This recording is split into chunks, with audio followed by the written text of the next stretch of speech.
Welcome back to English through Tamil. Good day to you all.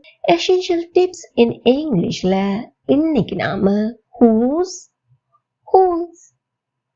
என்பவை இரண்டும் ஒன்றா? அவற்றின் அர்த்தம் என்ன? அவற்றை எவ்வாறு பிழையின்றி இலகுவாக பயன்படுத்தலாம் என்று பார்க்கலாம் வாங்க. இவை இரண்டும் ஒன்றா? ஆம், உச்சரிப்பில் இரண்டும் ஒன்று. அதனால் தான் நாம் ஹோமோஃபான்ஸ் அப்படின்னு சொல்றோம்.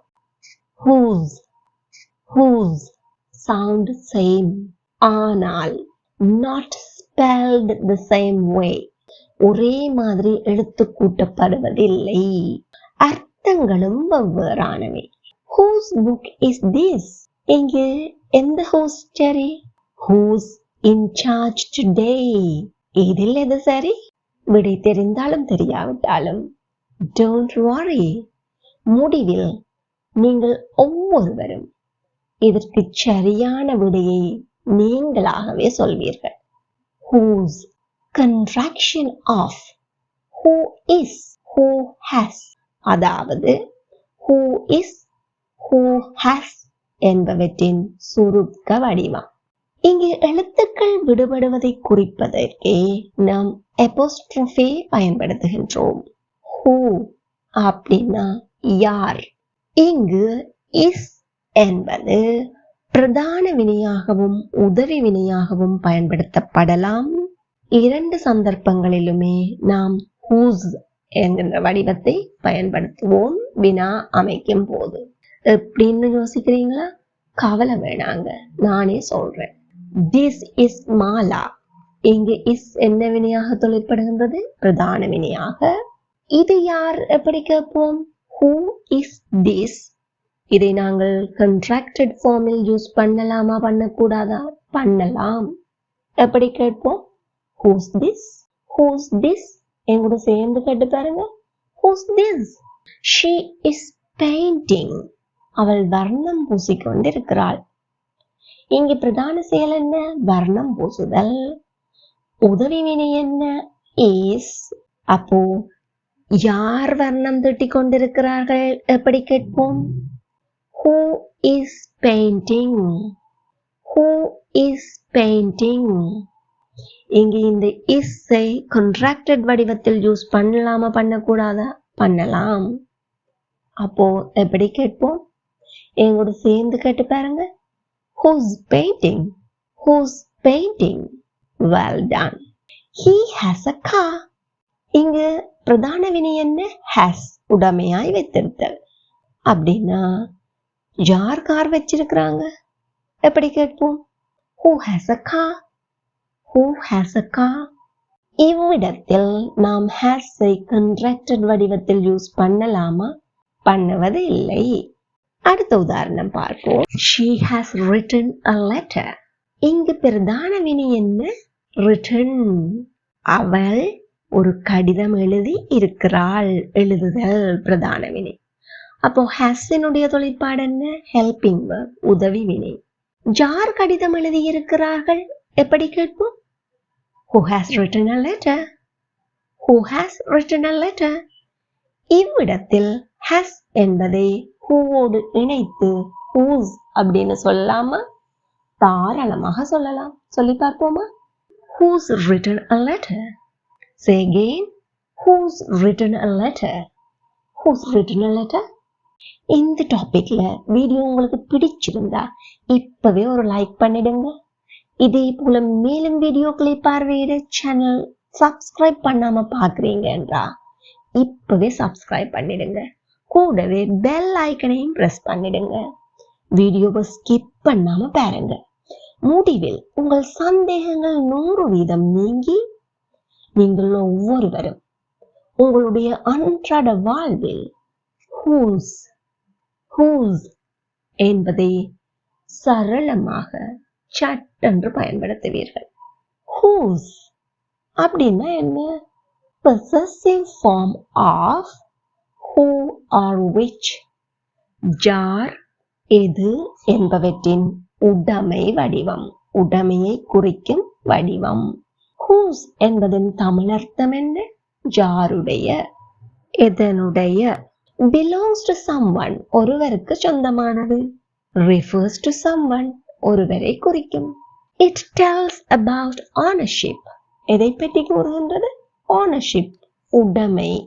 யாருக்கு சொந்தமானது, எதற்கு சொந்தமானது என்பதை குறிக்கும். இந்த whose என்பதை பலரும் பல்வேறு சந்தர்ப்பங்களில் பல்வேறுபட்ட பெயர்களை கொண்டு அழைப்பார்கள். அப்போ நீங்க குழம்பிக் கொள்ளக்கூடாதல்லவா? நானே அப்பெயர்களையும் கூறுகின்றேன். A determiner, interrogative adjective, interrogative pronoun, relative pronoun. இப்படி எதை சொன்னாலும் எல்லாமே இந்த who's-ஐ குறிக்கும். வழக்கம் போல உதாரணங்களூடாக மேலதிக விளக்கத்தை பெற்றுக்கொள்வோம். யாரது எப்படி கேட்போம்? எல்லாருக்குமே தெரியும். சொல்லுங்க. Well done. Who's that? Who's that? எங்கூட சேர்ந்து கேட்டு பாருங்க. Who's that? யார் அவன்? Who is he? Who is he? யார் அவள்? Who's she? Who's she? யார் உங்களுடைய புதிய ஆசிரியர்? Who's your new teacher? Who's your new teacher? எங்கூட சேர்ந்து கேட்டு பாருங்க. எல்லாரும் கேளுங்க. Who's your new teacher? உனக்கு பிடித்த நடிகர் யார்? Who's your favorite actor? Say again. Who's your favorite actor? இந்த 5 பேரில் யார் உயரம் கூடியவர்? எப்படி கேட்போம்? ட்ரை பண்ணி பாருங்க. Very good. Who is the tallest of the 5?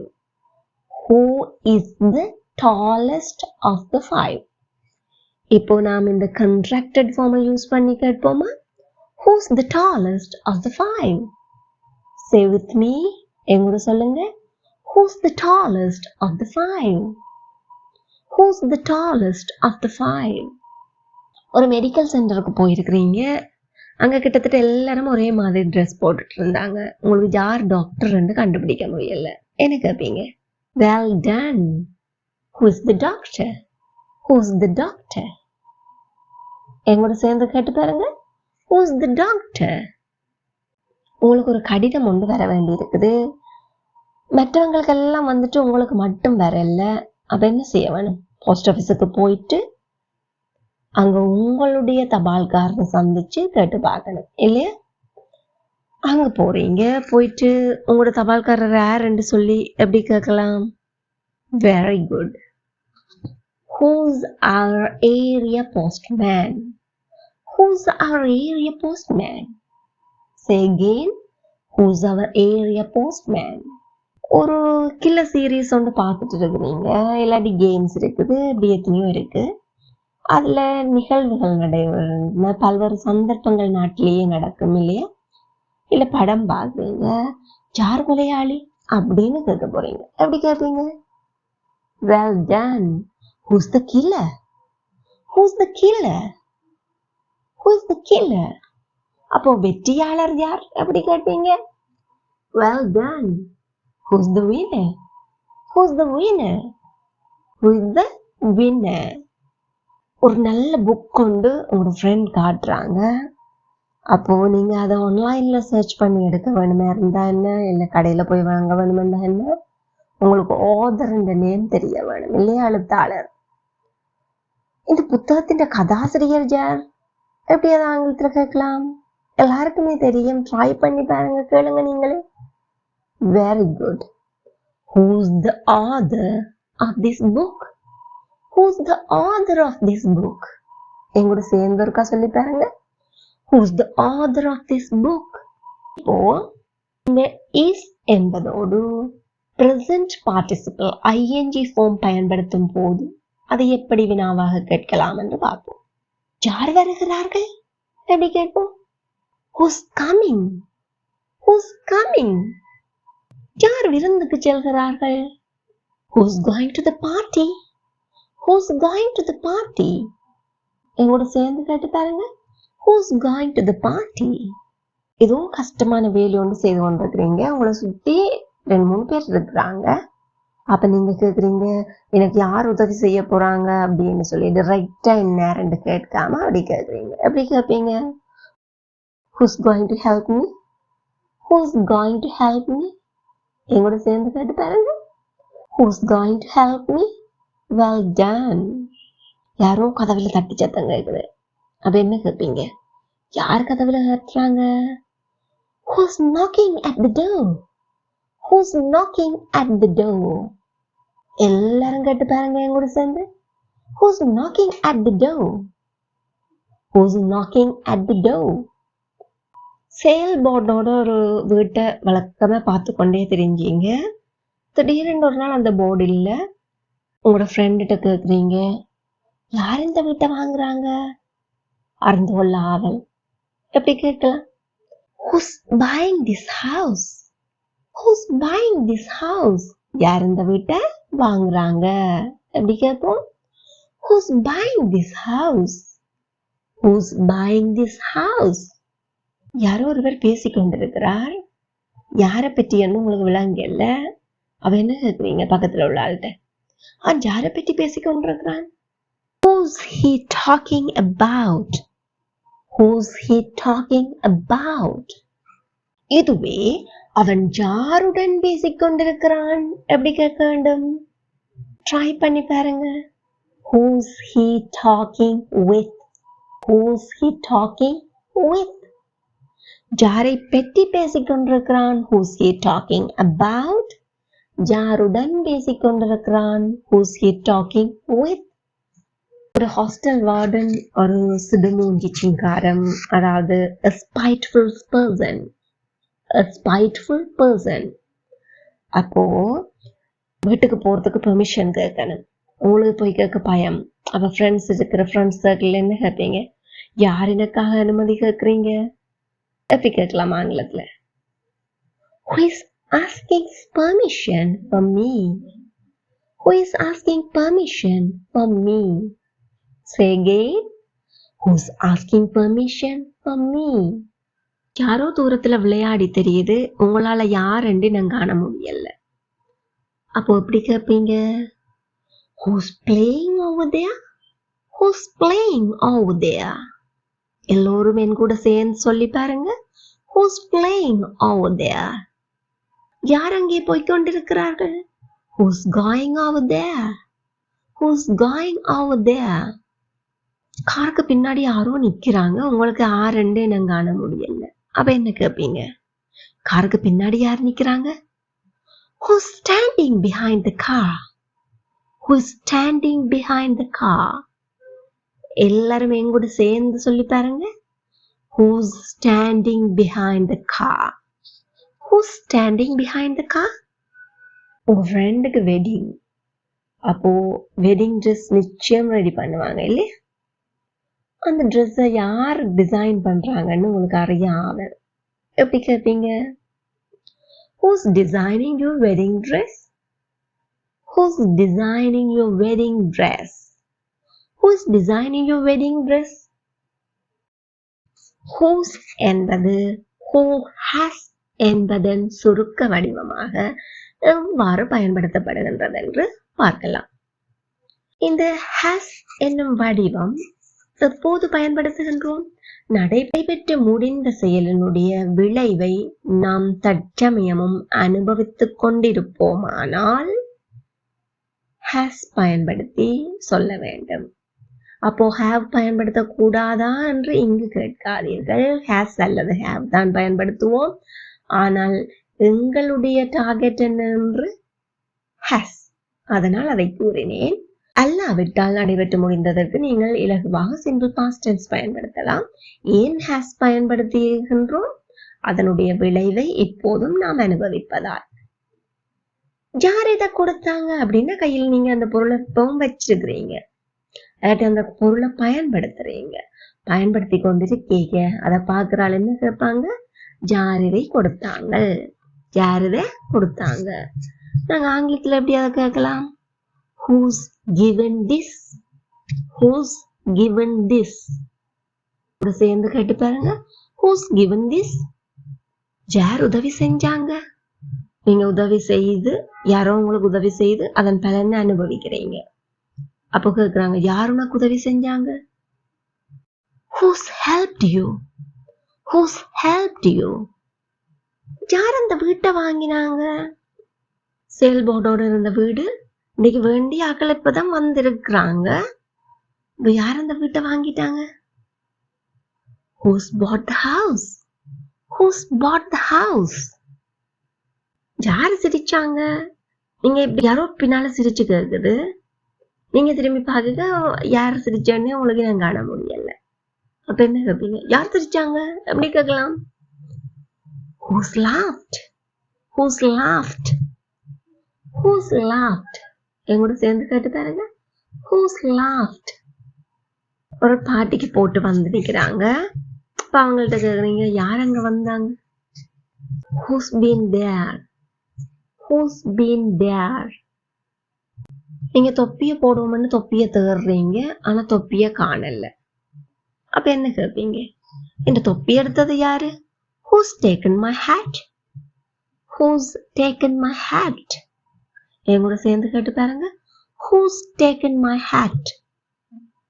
என்னோட ஆப்பிள சாப்பிட்டது யாரு? எப்படி கேட்பீங்க? Who's eaten my apple? Who's eaten my apple? Hotel இங்க இந்த இடத்துல எங்கேயாவது இருக்குமான்னு பாக்குறீங்க, ஒரு ஹோட்டல்ல கண்டுட்டீங்க. அப்போ இங்க யார் சாப்பிட்டு இருக்கிறீங்க? அங்க போனா டேஸ்டான ஃபுட் கிடைக்குமா இல்லையான்னு பாக்குறது கேக்குறீங்க. எப்படி கேட்கலாம்? Who's eaten at this restaurant? Who's eaten at this restaurant? எங்கூட சேர்ந்து கேட்டு பாருங்க. Who's eaten at this restaurant? உங்களுக்கு ஒரு சின்ன டெஸ்ட், பயப்படாதீங்க. Whose is this? Who's this? Whose is this? Who's this? இது ரெண்டுலயுமே எது சரி? ரெண்டுமே சரி. இது யார்? எப்படி கேட்போம்? Who's this? Who's this? இது யாருடையது? Whose is this? Whose is this? இனி நாங்க whose என்பதை உதாரணங்களோடாக விளங்கிக் கொள்வோம். வீடியோவை ஸ்கிப் பண்ணாதீங்க. இன்றைய உங்கள் சந்தேகங்களை தீர்த்துக் கொள்ளுங்கள். யாருடைய கார் அது? Whose car is that? Whose car is that? அந்த கார் யாருடையது? Whose is that car? Whose is that car? இந்த புத்தகம் யாருடையது? Whose is this book? Whose is this book? யாருடைய புத்தகம் இது? Whose book is this? Whose book is this? இப்போ உங்களுக்கு ரெண்டுக்கும் இடையிலான வேறுபாடு புரிந்திருக்கும் என்று நம்புகிறேன். இந்த புத்தகம் this book என்ற வாரமையும், யாருடைய புத்தகம் whose book என்ற வாரமையும், இது எல்லாமே ஒரே மாதிரி தான் இருக்கு.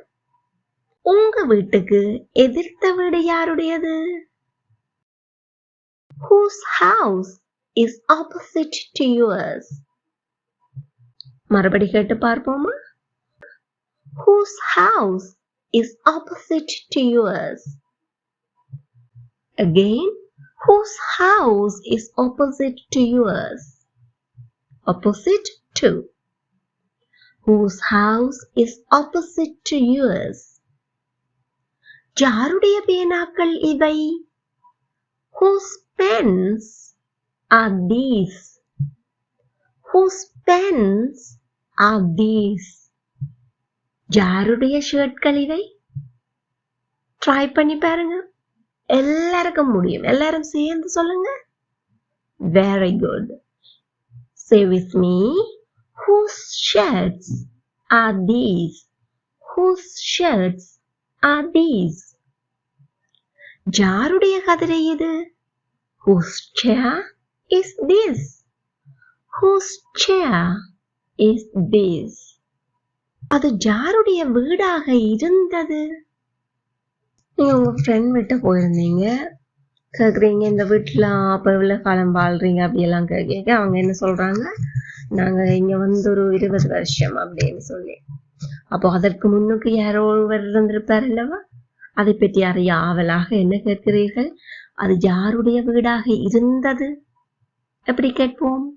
Whose house was that? Whose house was that? கேட்டு பாருங்க மறுபடி. Whose house was that? இப்போ நாங்கள் ஆரம்பத்தில் பார்த்த அதே வினாக்களை மறுபடி பார்ப்போம். நீங்கள் ஒவ்வொருவரும் நிச்சயமாக சரியான பதிலை சொல்வீர்கள் என்ற நம்பிக்கை எனக்கு இருக்கிறது. Whose book is this? இதுல எது சரி, முதலாவதா இரண்டாவதா?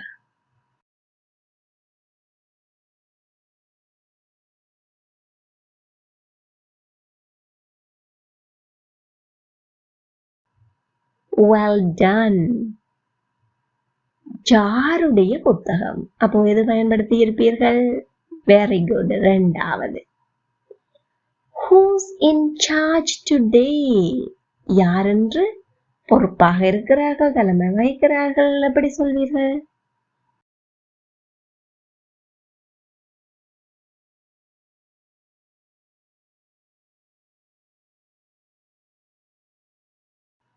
Well done, first one. Who is in charge today? இப்போ உங்களுக்கான நேரம். இந்த வீடு யாருடையது? யார் இதை வாங்கினாங்க? யார் அந்த ஜன்னலை திறக்கிறார்கள்? விடைகளை சரியோ பிள்ளையோ கவலைப்படாம கமெண்ட்ல சொல்லுங்க. இந்த வீடியோ உங்களுக்கு பிடிச்சிருந்தா please like, share and subscribe. Thank you for watching.